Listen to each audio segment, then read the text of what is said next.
Alhamdulillahi Rabbil Alameen. As-salatu was-salamu ala khatimin nabiyyin wa ala alihi wa sahbihi ajma'in. Amma ba'd. Fa'udhu billahi minash shaitanir rajim. Bismillahir rahmanir rahim. Qala Allah ta'ala fi Surah An-Nisa.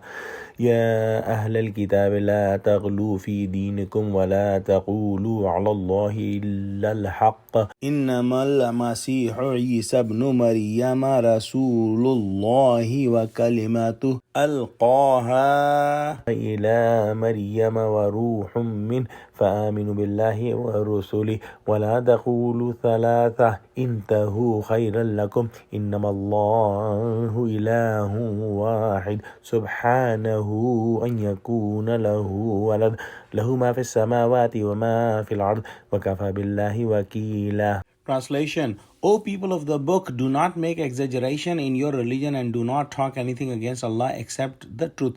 The Messiah, Jesus, son of Maryam, was only a messenger of Allah and his word be.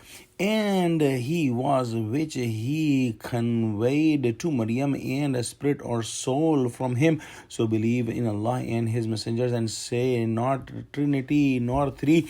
Stop it. It will be better for you. Indeed, Allah is only one Allah. His majesty is far above that of having a son. To him belongs all that is in the heaven and all that is on the earth, and sufficient is Allah as a guardian to be trusted upon.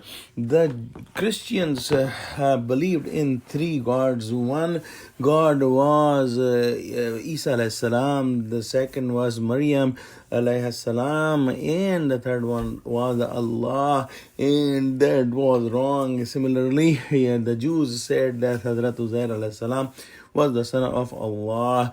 Allah subhanahu wa ta'ala has clearly said that this is a wrong belief. The Christians also made a belief of Aqidah Takfir, meaning they believe that Allah subhanahu wa ta'ala, na'udhu billah, made his son murdered so that their sins, the sins of the Christians, can be forgiven. These are man-made things and there is no evidence of these in the book of Allah. Hazrat Isa alayhi salam's status is that he is the prophet of Allah, which is a very high status, and Hazrat Isa alayhi salam is a word of Allah, kun, and whenever Allah decides to do anything, he just says kun and that thing happens. In normal circumstance, when a baby is born, there are two conditions of it. First condition is the meeting of the father and mother, and the second condition is the kun of Allah or the izn of Allah. And in the birth of Jesus alayhi salam, the first factor was absent and only the kun of Allah was there, that resulted in the birth of Hazrat Isa alayhi salam. And Hazrat Isa alayhi salam is the ruh from Allah subhanahu wa ta'ala, and the ruh is also meaning the wahi or the message. There are other explanations of the word ruh in this ayah as well.